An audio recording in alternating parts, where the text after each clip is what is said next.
Hi guys, welcome back. It's a common scenario. We get our reasonable accommodations and for a while everything's fine until a new manager enters our chain of command and decides to take them away without even talking to us about it. Our employer found our reasonable accommodations reasonable until they came along, but now their tune has changed.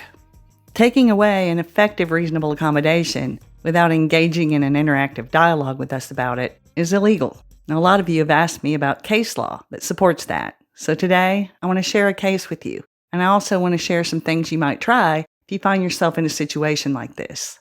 The case is ISBELL v. John Crane Incorporated, and I'll put a link to it in the description. ISBELL was a chemical engineer who had ADD and bipolar disorder, and she took several medications that made it hard for her to function early in the morning.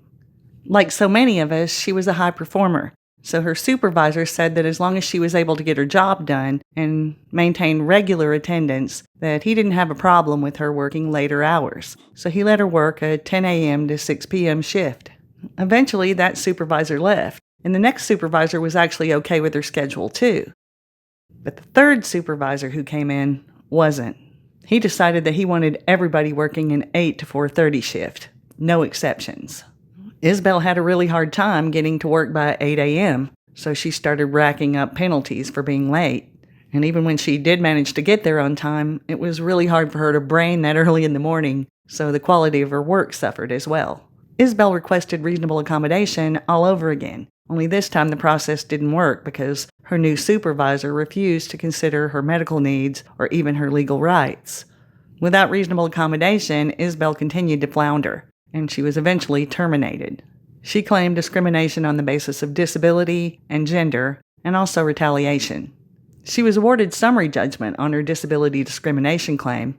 The judge said that it was illegal for her supervisor to take away a reasonable accommodation that was effective unilaterally. Now let's go over a few high points from that decision. ISBELL had been working her alternate schedule under 2 different supervisors for quite a while without any problems. So obviously what she was asking for couldn't have been an undue hardship. Nothing significant had changed about her work other than her supervisor. Her boss's decision to take her off her alternate schedule seemed to be a matter of mostly personal preference, and the law says that our rights take precedence over their personal preferences. The judge noted that courts have found that regular attendance is an essential function of most jobs, so if ISBELL's attendance had been irregular, then her employer could have made a case for undue hardship. In ISBELL's case, she may have worked different hours than her peers, but she still worked a set schedule, and her attendance was regular. And the judge noted that even if ISBELL's schedule had been an undue hardship, her supervisor was still obligated to try to work with her in an interactive process to find reasonable accommodations that weren't an undue hardship. He didn't do that. ISBELL's employer tried to argue that the new schedule wasn't discriminatory, it was actually fair because everybody was being forced to work the same schedule. But the whole point of having reasonable accommodation in the first place is that forcing us to do things the same way that everybody else has to do them can actually put us at a severe disadvantage. For example, imagine telling someone in a wheelchair that if they can't stand up and walk through the metal detector like everyone else, they're going to be fired. Invisible disabilities are not that much different in the eyes of the law. Another point the judge made is that employers are supposed to take our unique limitations and the essential functions of our position into account when they're deciding what reasonable accommodations to make. The only thing ISBELL's supervisor took into account was his own preferences.